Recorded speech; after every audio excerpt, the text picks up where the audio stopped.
Delegatários de cartório são donos daquele cartório? Tabelião ganha muito e trabalha pouco? O tempo de espera em cartório é muito demorado? São perguntas frequentes da sociedade como um todo. A doutora Moema Locatelli Beluso, diretora da CNR, presidente da Anoreg Pará, organizou uma cartilha para desvendar esses e outros mitos. Confira. A CNR, em parceria com a Anoreg BR, lançou uma cartilha que desmistifica o serviço dos cartórios.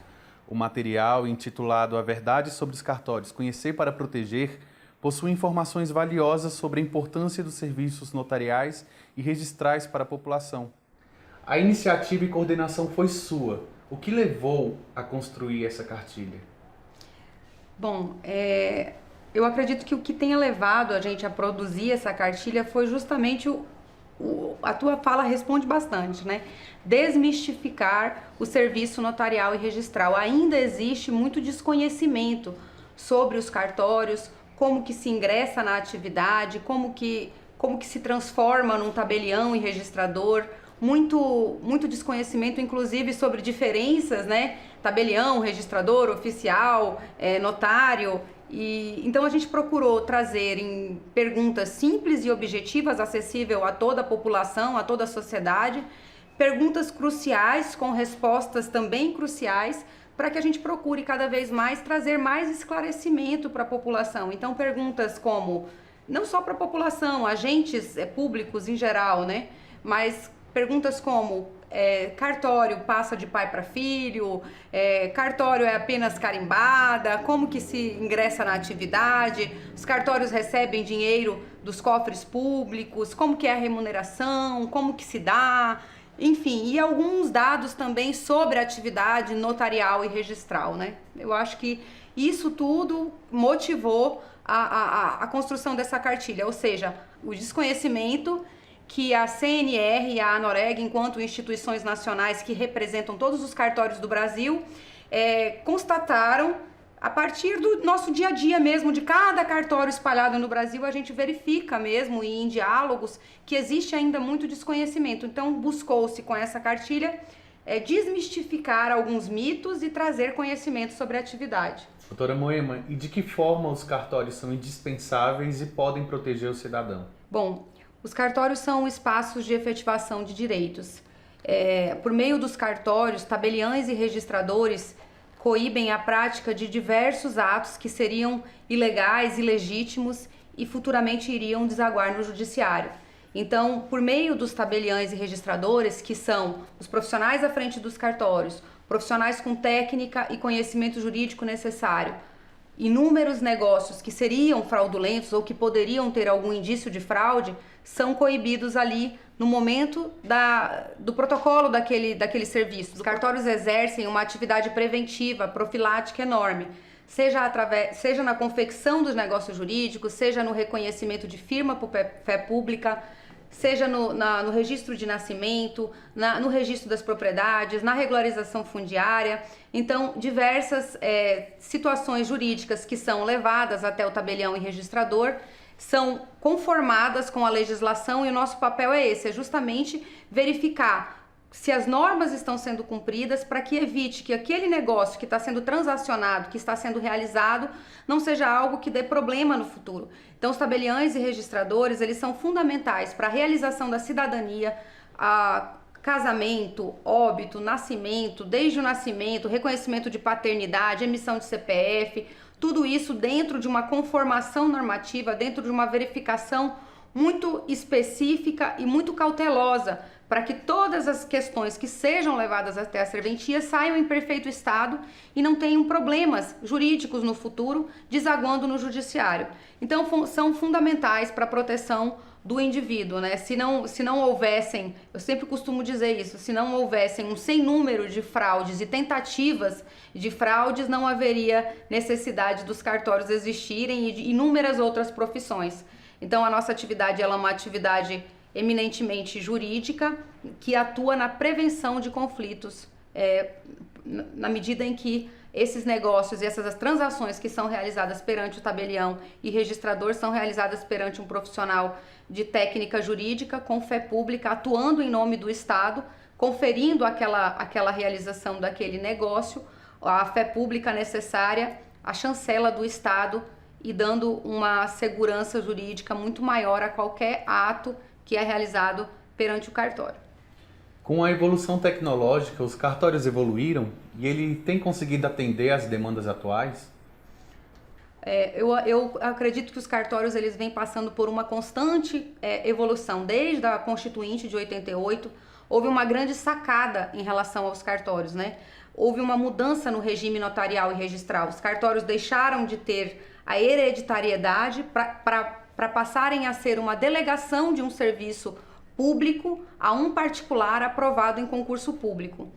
E aí, dentro dessa sistemática, você tem vários requisitos que são necessários para que essa pessoa possa estar prestando aquele concurso. Tem que ter uma formação na área jurídica, em direito, estar prestando aquele concurso e, se aprovado, ele vai estar à frente de um cartório.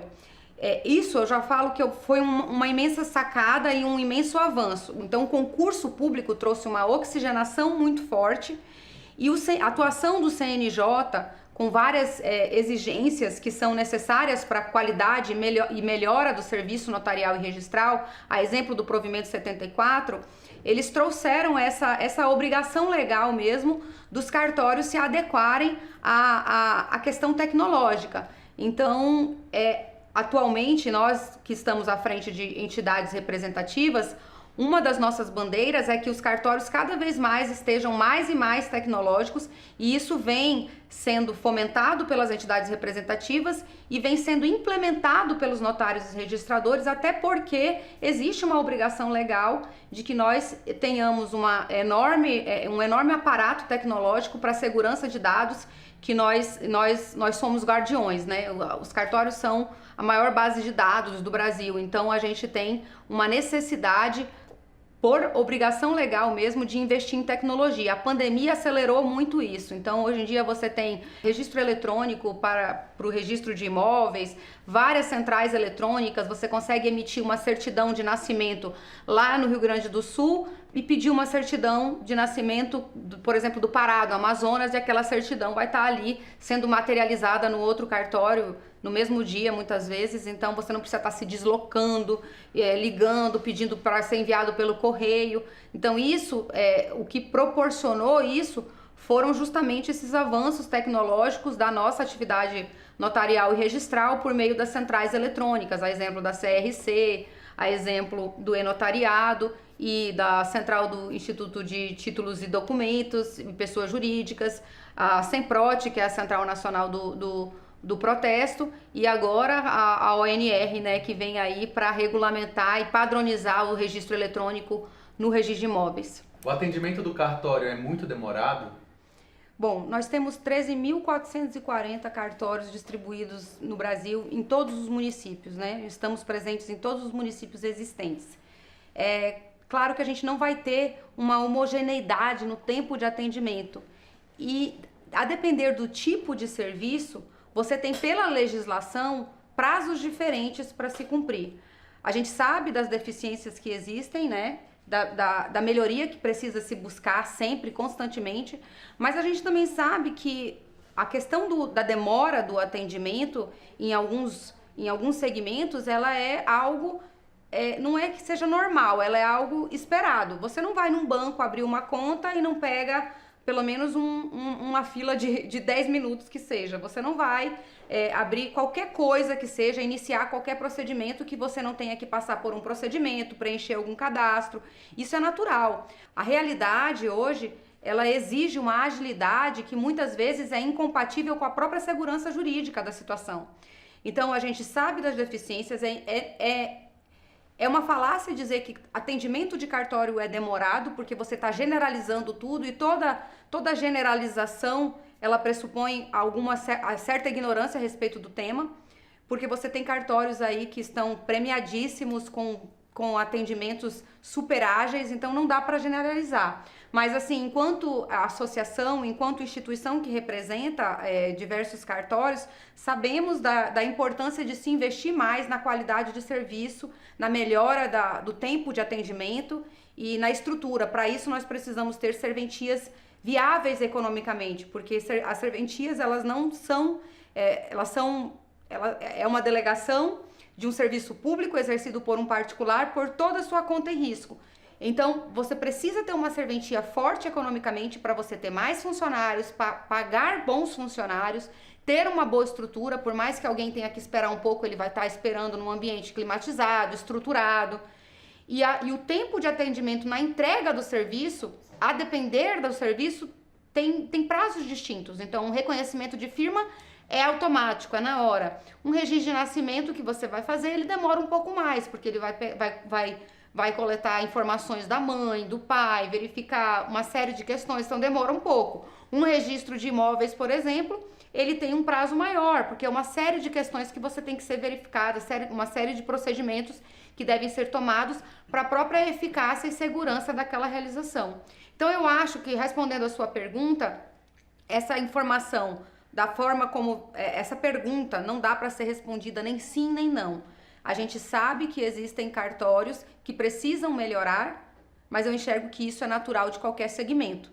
E isso tem sido buscado. A ANOREG, a CNR, elas têm diversos programas e incentivos de qualidade total de atendimento, buscando justamente que isso ocorra, que isso melhore. O CNJ tem um papel fundamental nisso e os tribunais de justiça que nos fiscalizam também.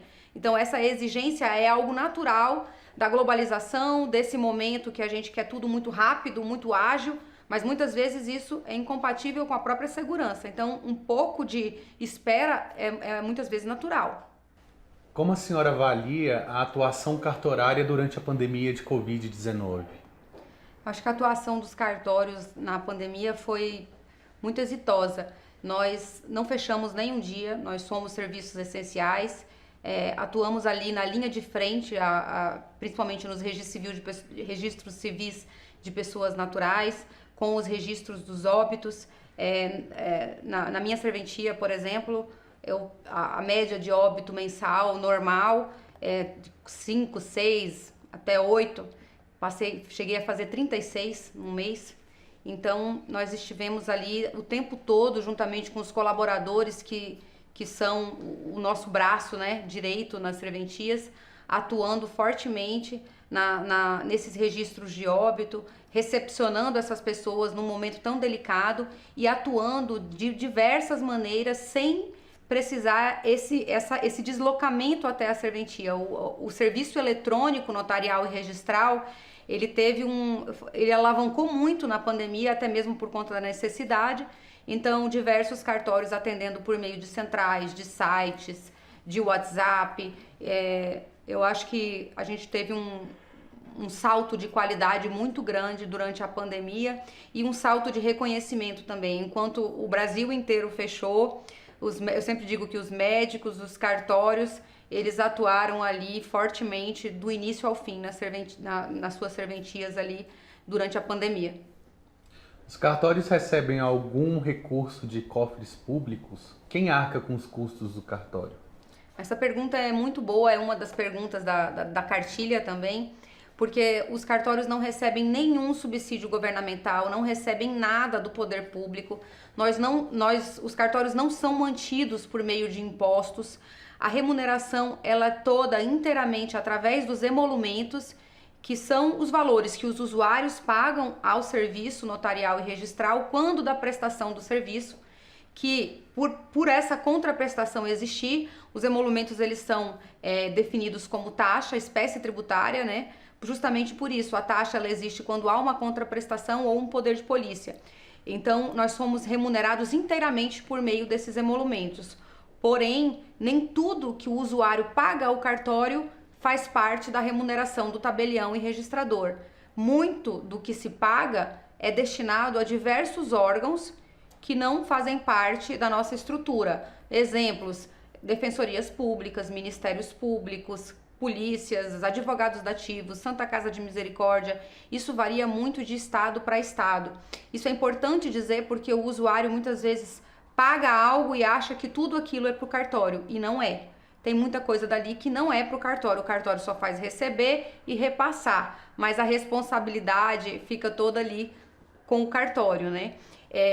tudo o que nós recebemos dali, retirada a parte que é repassado para esses órgãos, a gente precisa, os notários e os registradores precisam fazer frente às suas despesas. Então, eu costumo dizer que o cartório é uma empresa. Tudo que existe numa empresa, você também tem no cartório e você vai precisar arcar com aquilo a partir desses emolumentos. Então, os gastos com os seus colaboradores, custos previdenciários, encargos tributários, desde a energia, ao papel que você utiliza, a água que é fornecida para o usuário, a estrutura física é você, após a aprovação no concurso, que vai ter que colocar aquilo em pé ou alugar uma estrutura, computador, software, gestão, tudo é por conta do tabelião e registrador. Então, eu costumo dizer que a atividade notarial e registral, ela é uma atividade a conta e risco do tabelião e registrador, e ela é uma grande sacada do Constituinte, porque nós não geramos nenhum custo para o poder público, muito pelo contrário, a gente gera bônus para o poder público, porque através do tabelionato de protesto, por exemplo, nós recuperamos inúmeros títulos que estavam dados por perdido para os cofres públicos, e nós recuperamos em média em 3 dias úteis. É correto afirmar que os notários e registradores são donos de cartórios e que ganham muito dinheiro com isso? Não, não é correto. Isso é uma pergunta também da cartilha. Não é porque, primeiro, o cartório a pessoa não é dona de cartório, ela é tabelião ou notário, que é a mesma coisa, ou registrador, né? E ele é um particular em colaboração com o poder público. Aquele serviço é do Estado, há uma delegação do Estado a um particular que é aprovado em concurso. Ele não é dono do cartório, ele não é dono daquele serviço, o dono é o Estado. Ele está ali prestando o serviço. Então, essa expressão dono de cartório, ela é equivocada. Em relação aos recebimentos dos cartórios, muito se vê na imprensa notícias sobre os ganhos, né, dos cartórios. É interessante sobre a questão do recebimento dos valores, da remuneração do tabelião e do registrador, que muito que se vê na imprensa não leva em consideração 2 pontos que eu considero fundamentais. Número 1, custos que as serventias geram, que não são poucos, é como se fosse uma empresa. Você tem cargos trabalhistas, tributários, aluguel, energia, luz, informática, gestão, enfim, tudo que uma empresa tem de custo, você imagina a mesma coisa para um cartório, porque ele é uma empresa praticamente, porque você atua ali, o exercício é particular, mas o serviço é público que você presta. Então, primeiro, quando você vê aqueles dados divulgados, não se leva em conta todas as despesas que precisam ser arcadas pelo tabelião e registrador com esse emolumento. Fora isso, não se leva em conta também os inúmeros repasses que os cartórios fazem, que os tabeliões e registradores fazem, a diversos órgãos que não tem relação alguma com os cartórios. Defensoria Pública, Ministério Público, Polícia Civil. E aqui eu deixo uma informação que são órgãos que têm independência funcional, financeira, orçamento próprio, e na maioria das vezes são responsabilidade do Poder Executivo, mas que por uma questão legislativa foram sendo criadas leis e foram criando esses fundos, e o usuário paga aquilo para o cartório e acha que aquilo tudo é do cartório, e não é. Então, quando se divulga isso na imprensa, isso não é levado em conta. A par disso, a remuneração, fazendo frente a essas despesas e repassando esses valores aos fundos, ainda tem que dar conta da remuneração justa e adequada do tabelião e registrador. Então, você tem que ter uma remuneração adequada para um profissional de qualidade estar à frente daquele cartório também. Mas a remuneração, ela só vem depois de tudo isso, descontados tudo que você repassa para outros órgãos e todas as despesas que você tem à frente daquele cartório, que é uma empresa na prática, né?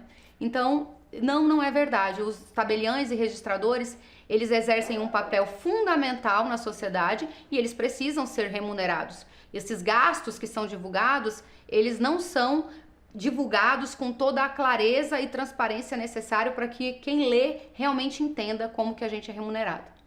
E como que essa cartilha pode ser acessada? A cartilha está disponível no site da Confederação Nacional dos Notários e Registradores e também no site da ANOREG-BR, que é a Associação Nacional dos Notários e Registradores do Brasil. Doutora Moema, muito obrigado pela sua participação. Imagina, eu que agradeço. Bem, gente, por hoje é só. Adorei tê-los aqui conosco no Cartório Contemporâneo. Se você não pôde ver o programa completo, temos uma reprise na segunda-feira, 19 horas, e no canal do YouTube da CNR. Vejo vocês na quinta-feira, 19 horas, no próximo Cartório Contemporâneo. Até lá!